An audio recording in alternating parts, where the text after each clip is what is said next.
한국사 말씀드려서 제가 한국사가 아까 평균이 더 낮았죠, 사회보다. 왜 한국사 평균이 낮냐? 낮습니다. 왜 낮냐? 그 이유가 저희가 그 중3 때 아이들한테 물어보면 한국사 배웠는데 왜 그러니까 어른들은 저희 아이 중3 때 한국사 100점이었는데 왜 이렇게 40점 맞았어요? 그럴 수밖에 없죠. 걔네가 배운 건 1학기, 그러니까 저희가 3학년 1학기 중간고사, 기말고사, 졸업고사 이렇게 3번 본 시험 범위가 어디까지냐면 여기까지입니다. 여기까지. 고려 조금 넘어서 조선 앞부분까지. 그거를 첫 중간고사는 여기서부터 여기까지입니다. 시험 범위가. 어우야. 엄청 이게 총 대단원이 없는데 4단원으로 돼 있습니다. 4단원. 그래서 조선까지, 그 다음에 흥성대원군부터 근대화, 그 다음에 일제시대, 그 다음에 현대사회. 그래서 중간기말인데 이 3개는 배운 적이 없습니다. 아이들이. 하물며 3.1운동이 언제인지도 모르는 아이들이 많아요. 안 배웠으니까. 학교에서는 수업 시간에 할 수가 없으니까. 그러니까 처음 오는 거예요, 저한테. 그러니까 처음 수업을 듣는 거예요. 그래서 한국사 점수가 안 나옵니다.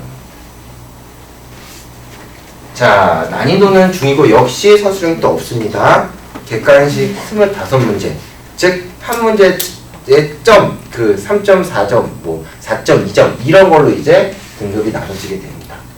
문제 자체는 그렇게 지문 자체는 어려운데 선지가 어렵습니다. 그러니까 애들이 지문을 읽고 밑에 1번, 2번, 3번, 4번, 5번 보기를 찾는데 그 선지가 오히려 더 어렵습니다. 그리고 사건 순서 문제. 이게 점수가 높게 나옵니다.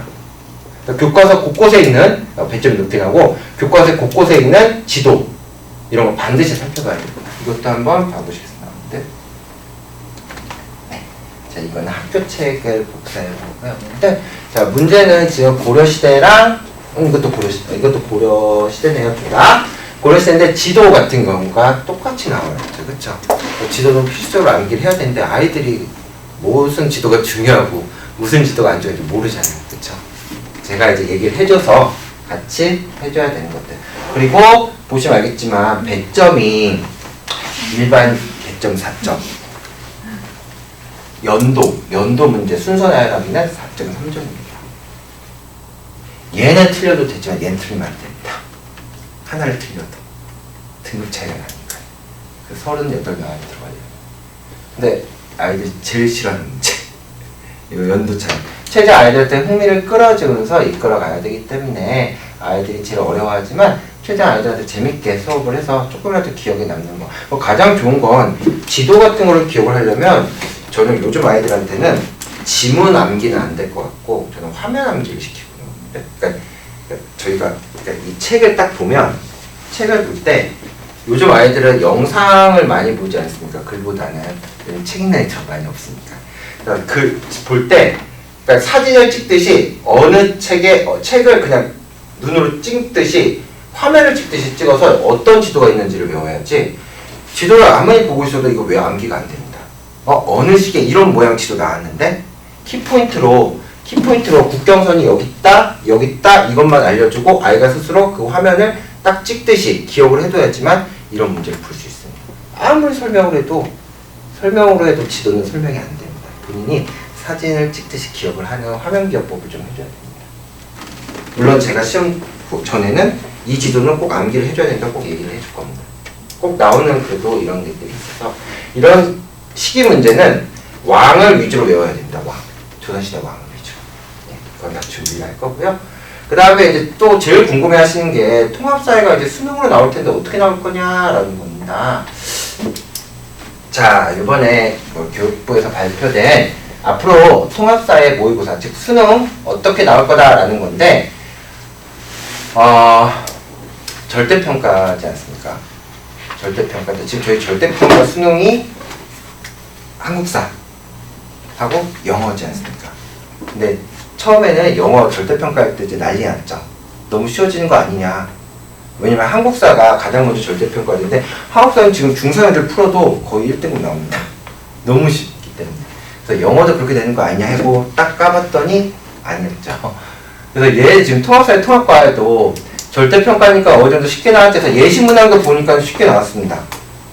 근데 이거는 1학년 3학년 수능 때는 통합사회가 어떻게 나올지 모르니까 그래서 나온 거 가지고 말씀드리겠습니다.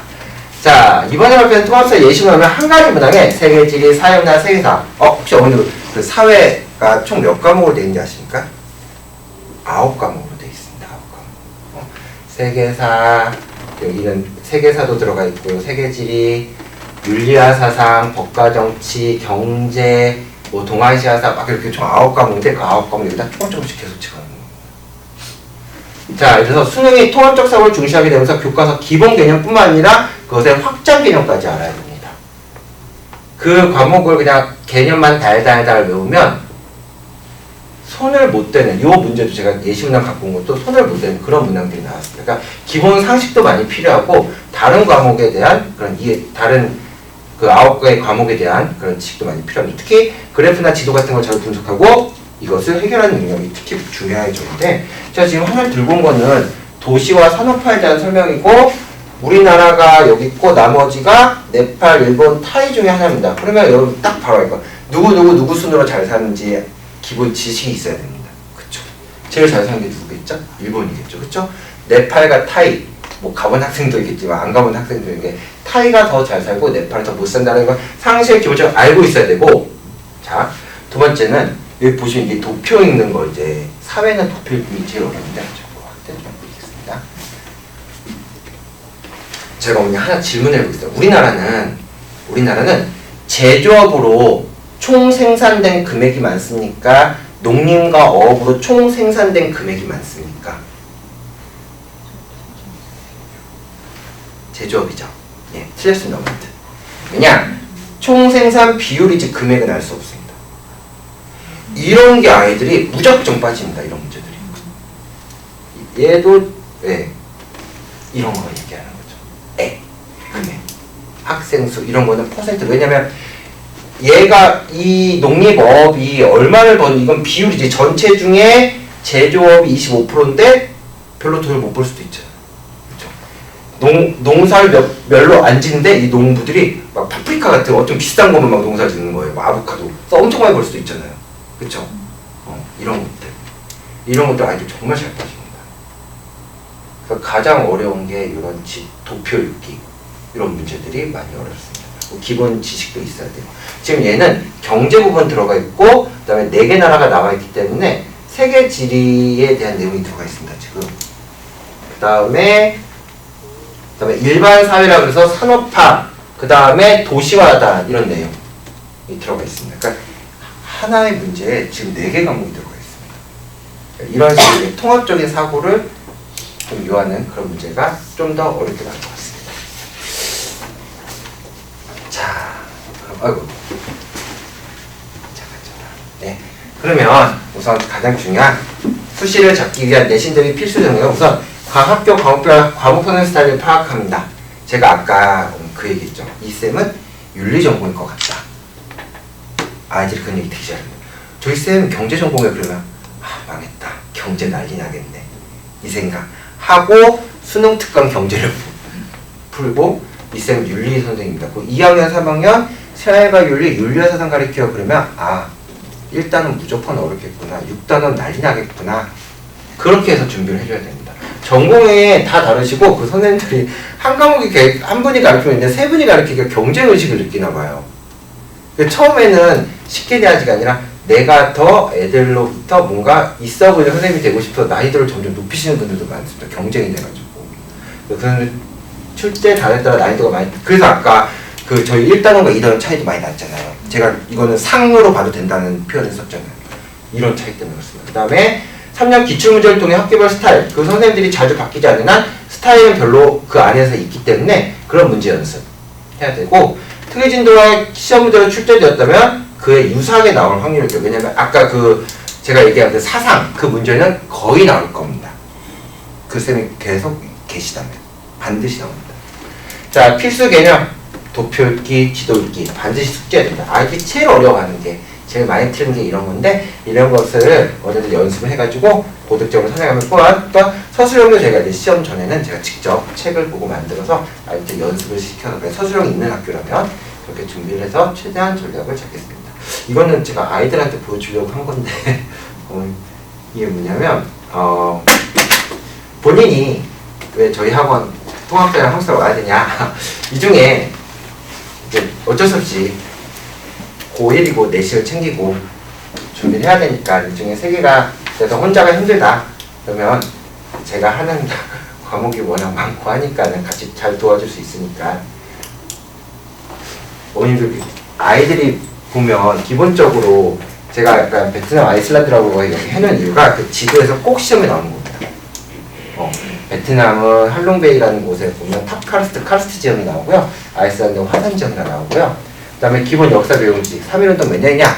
한번 아이들한테 물어보시면 저는 이거 어떻게 외우냐면 아이들한테 아이고 3.1운동 1919 1919년입니다.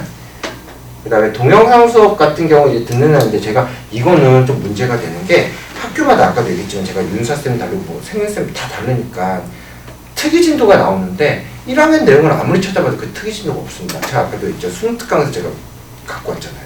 3학년 거나 2학년 거 있기 때문에 옆에서 도와주는 사람이 없으면 멘토가 없으면 힘듭니다. 네.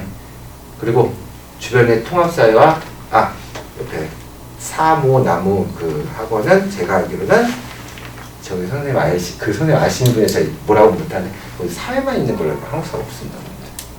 그리고 거기는 저희 학원처럼 나머지 윤리학 사상, 사회문화, 생활관윤리, 한국지리 같은 과목을 안 하고 있습니다.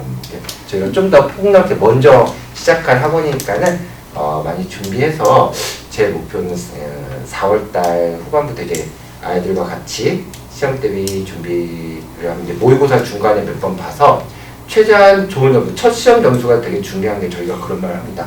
첫 중간고사가 점수가 마지막 기말고사 점수 3학년 1학기 마지막 기말고사 점수다 라는 말을 많이 하는데 최대한 첫 시작 스타트가 좋으면 아이들이 용기도 얻고 또 학교에서도 선생님들이 보는 눈이 달라지기 때문에 아이를 평가한다는 표현보다 아이를 바라보는 눈들이 조금씩 달라집니다. 아무래도 성적이 아무래도 높고 내 과목을 잘하고 그런 학생들을 좀 더 뭐 나중에 세특이나 이런 거 준비할 때 더 많이 써주시니까 아이들이 열심히 준비할 수 있도록 최선을 다해보겠습니다. 혹시 질문 사항 있으십니까?